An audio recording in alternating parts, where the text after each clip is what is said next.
Hello everybody, so HeroicLegend here, and I'm back playing for you guys some more Dragon Quest XI.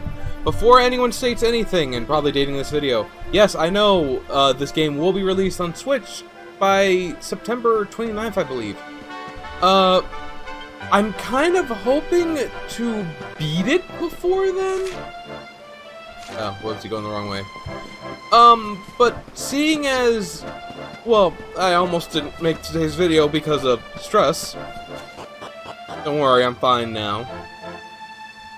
And I'm a little tired, but I have a cookie and some G Fuel to help me with that. Hashtag not sponsored. Actually, it'd be pretty cool to be sponsored by them, even though I'm such a little YouTuber right now.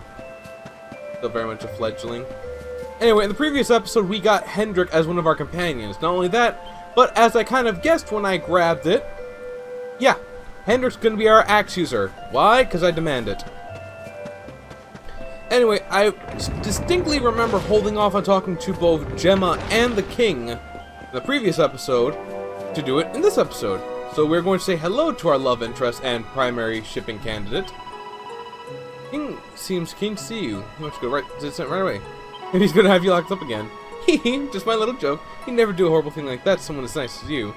That's not funny, Gemma. I was legitimately locked up and about to be executed. Hello, King Carlian. And a cutscene. I trust that you slept well? Or did the people perhaps not permit you the luxury of rest, eh? Okay, I kind of want to point something out because I just noticed it now. His eyes are softer. Like, not necessarily, you know, the art style is different, but the expressions that he has on his face no longer kind of give me a very off vibe. But, like, I don't know, maybe it's just me, maybe it's just, you know, waking up super early after only 3 cycles of sleep. I don't know. He seems softer now. That's all I wanted to get through. Oh, even better. There is no surer sign of a kingdom at peace than a high-spirited populace. Now, to more serious matters. Hendrik, there is something I wish you to have. Oh! The shield of Heliodor, the Sire. You are like a son to me. And it is a father's duty to prepare his offspring for the dangers that await them.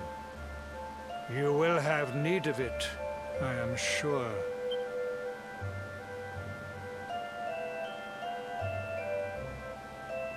Aw. You wear it well.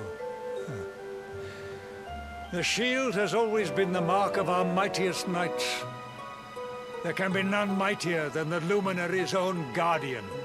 Fair point. You have no complaints, I trust. Considering that cutscene we saw, I think he's actually very honored and might actually come close to crying again. No, my liege. I understand that you had hoped for the World Tree to guide you on your quest. Alas, it is no more. For now. But all hope is not lost. Your father once told me that Yggdrasil was not the only sacred place in Adria. Eh? He spoke of another. A holy mountain in the south known as Pang Lai. Sorry, the Holy Mountain thing, I was listening to some old bands I used to listen to when I was younger. And System of a Down, Holy Mountain! You know. The fate of those who dwell there is deeply intertwined with that of the Luminary, or so he said. Interesting. Do I get to meet my dad? It may be mere hearsay, a conversation half remembered, but if it is true, you may yet find help in your quest to defeat the Lord of Shadows. Oh, I have a couple. Okay, with this information, I kind of have something I want to say really quickly, because I already know what my writer brain is thinking. I will speak for my writer brain now. You will notice because I will take a more serious and uptight tone. See, this quite doesn't make any sense, since the Lord of Shadows planned so far ahead that he would actually go and capture the king's own body, trick the king's most loyal knight, and actually align one of the other knights to be his servant. And you're telling me they didn't bother checking out this mountain? Eerie side. because the mountain itself was basically a myth or a rumor for just in case such an event had happened. And again, conversation half remembered. Venture west through the mango grove, and you will find a valley that leads to the Coasta Valor. Pass through the checkpoint beyond it, and you will soon find Mount Panglai. Oh, right, because we can't go through the other way. It is not a road I have traveled myself. Be prepared, and may your journey be a safe one. Thank you, King Carlian. Now, for anyone who's curious, no, I probably will not be playing the Switch version if I don't finish this version before it comes out. It's not because I don't like the game. I might actually buy it again. But, my whole idea for this is I want to finish it before then so I can play through that version on my Switch without having to worry about recording it. Like, I want to just go through the game again, but with, like, all this stuff. Oh, Mom's there with Obsidian.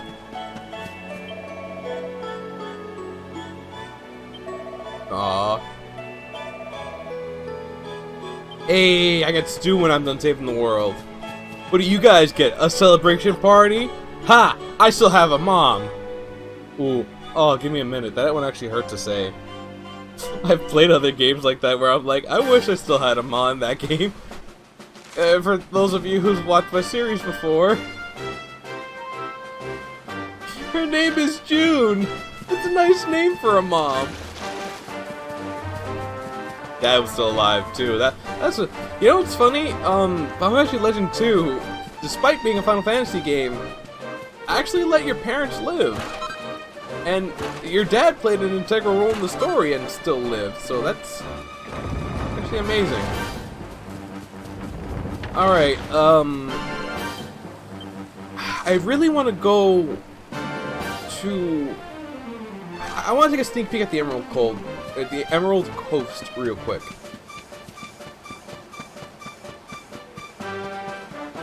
I just want to see what's there. Because now's that's another thing I want to do. I might use my Tumblr blog when I get the game on Switch to write my findings. Like, what I missed out in the game because I was either being too linear or not linear enough. Okay, so this is just basically the spot where we were last. Okay. Oh, I do also apologize if you hear drinking noises and cup noises in the background. I might be drinking my G Fuel and having the cookie to keep my energy up, because tired from stress and such. Again, I'm alright, it's just... yeah, it took a lot out of me. Anyway, with our new axe wielder having been properly customized, and I'm really trying to debate if I should have Hendrik use a shield as well, because I kinda want to give it to him, but I worry that there's going to be a lot of skill bending hoo-ha, and I don't want to make him too outwardly spread there. I want to be my super brawlic Axeman, but at the same time, if I truly want to, I can just give myself the Banishing Sword and go full-on Greatsword Gutsu mode. Might actually do that. Yeah, we're supposed to go to Coasta Valor, and there is a woodcutter's hut. Let's check the sparkly spots. Yeah, I am a little curious if I should check out this spot. If I do, I might have already gone through here in all honesty, and just not be remembering it. Climbing these rocks sure seems familiar. Those little porkers over there also seems familiar. But this rock is not familiar.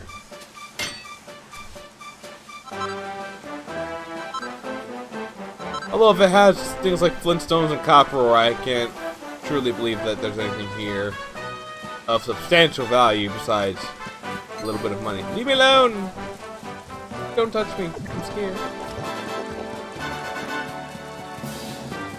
But yeah, I might report things like, oh, I actually went through going into this place early on, and turns out you can't, so I was right to ignore it. Hooray, I've been validated by myself. Give me fruit.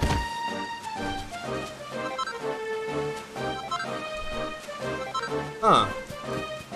Got a feather from that. Anyway, I'm still kind of mixed on where I want Chiron to be. Yeah, the Falcon Sword is amazing, and I do like the standard sword abilities, but I just want him to be cooler, you know? And actually, hey, mini medal! That was totally worth getting here, actually. I forgot to count on that.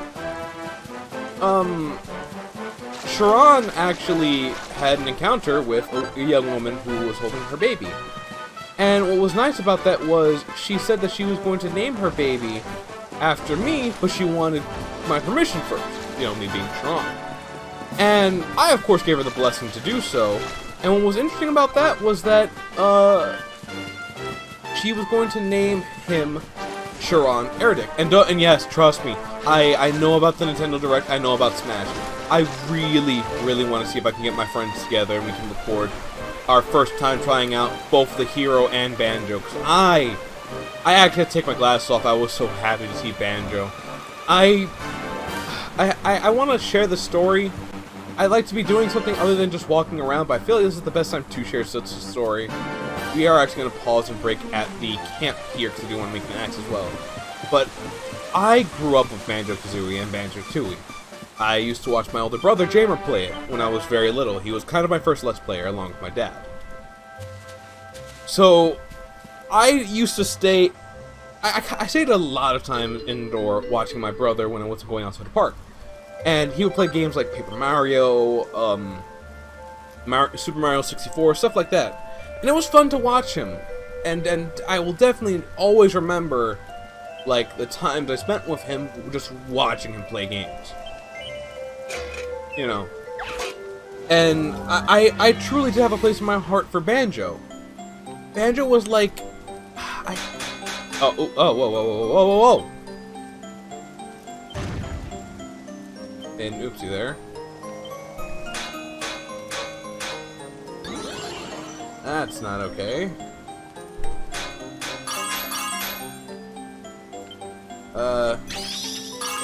Good.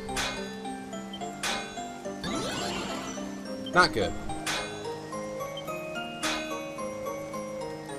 Can I lightning bash 2 of these? Oh, that's actually kind of perfect. Aha! Countered! Yeah, but, so I watched my brother play through Banjo 1. He had a tough time with the last boss, if I remember correctly. Oh, nice perfection on that, too. Holy crap. But I do remember actually playing alongside him for some mini games and stuff in Banjo-Tooie. And I had so much. I had way too much fun watching my brother play through those games. It was honestly a treat, and those memories are just pretty much a big part of me growing up. Like, I will always remember my brother going through certain parts, getting confused, getting frustrated, and then figuring out what to do and being like, oh! And then, you know, both of us being like, yeah, we were dumb. Just dumb. Where was I getting to? I guess I'm just trying to tell you all that I do have a lot of joy, and it's not me jumping on the bandwagon, I guess, what I'm just trying to convince you all of. I probably shouldn't be trying so hard to convince you of it, but it is true that I have genuine joy in my heart to see Banjo. Because Banjo was a big part of me growing up as a kid. If you'll give me a second. He can dual-wield axes. If he looks cool doing it, I will just have to say I'm sorry. Oh my goodness, look at that defense. Okay, no, it looks dumb. Validated. Validated. I will still keep him with this, but now I have an entirely different reason. I also want him to not ever risk being insta-killed, so there we go. You're looking stalwart as ever, Hendrik. Now, I think I will take this time in this episode, and I do apologize for this, to undo all I've done so far. I am still really curious about that, and I'm trying to really debate myself right about now. I think the most unfortunate part about all... Actually, no, I think I can do this.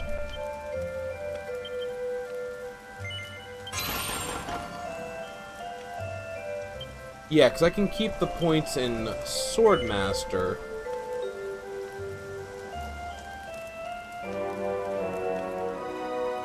And for Hendrik, we're gonna get rid of the sword stuff to give him shields and axes. And hopefully go into heroism from there. But yeah. Really, and I would have been much happier with, well, that's a Swordmaster skill. No wonder it's different.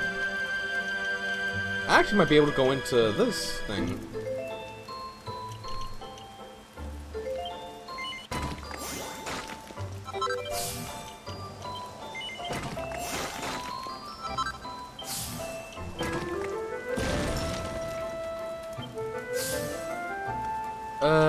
It just requires me to unlock them. So the question is, do I have enough points to backtrack?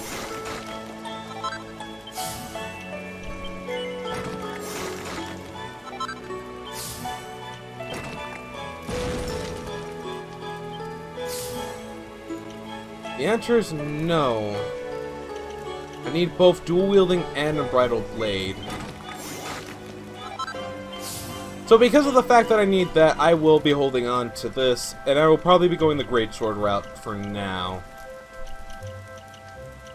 I apparently still have Falcon Slash, which is interesting. And for Hendrik, yeah, let's start going for shield stuff.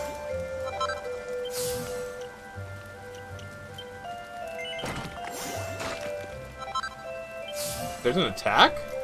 Oh. I want Hendrik as my biggest, beefiest tank.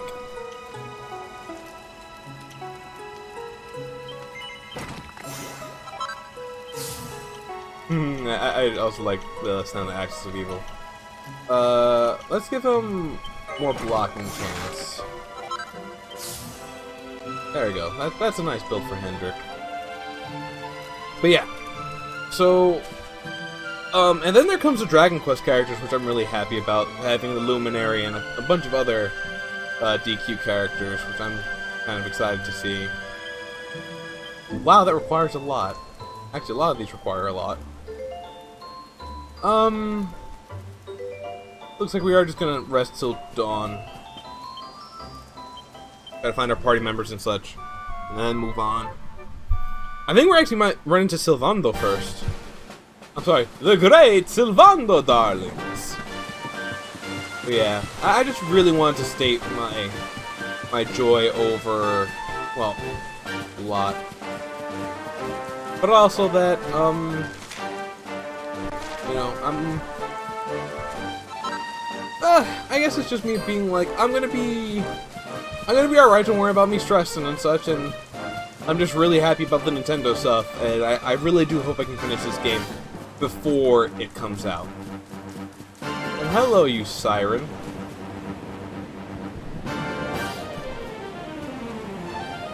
Oh. Got to...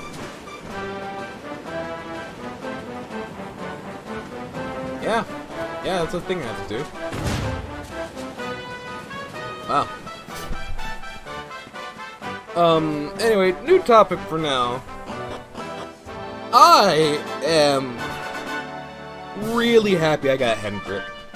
I'm really happy I got Axis as a choice as well, because it did seem a little bit weird to me that a game that had basically everything from previous Dragon Quest games all of a sudden now lacked, like...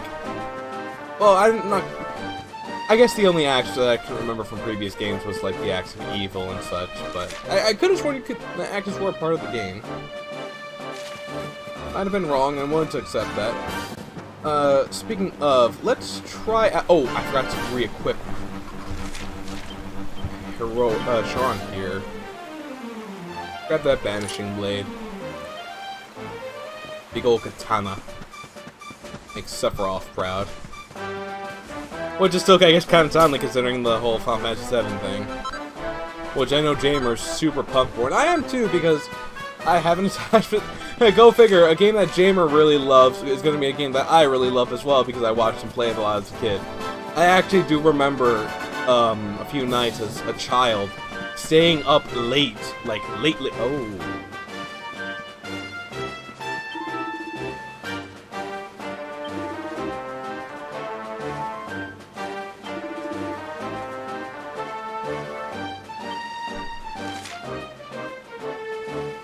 I gotta go through Avatar along the coastline, okay? But yeah, I used to stay up, holding, like, making sure the game didn't turn off and helping him grind out some levels. It's actually get a little funny.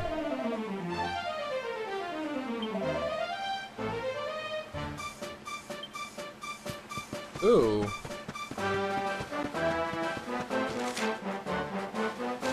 Oh, wait, alright. You know what? We're gonna save here for now. But we're gonna stop here and save as well, because I spent a lot of money. And I perfected that axe, too. That's just, I pat myself on the back there. That was good. That was cool. But yeah, we're gonna end the episode here, and that's gonna be pretty much enough of my discussion about E3 stuff. We're just gonna get back into normal talking in the next episode. But I want to thank you all for watching, and do hope you're enjoying the content. If you liked it, you know what to do, and I appreciate you if you do. I appreciate you if you don't. Thanks for watching. Until next year, I just want to say, laters.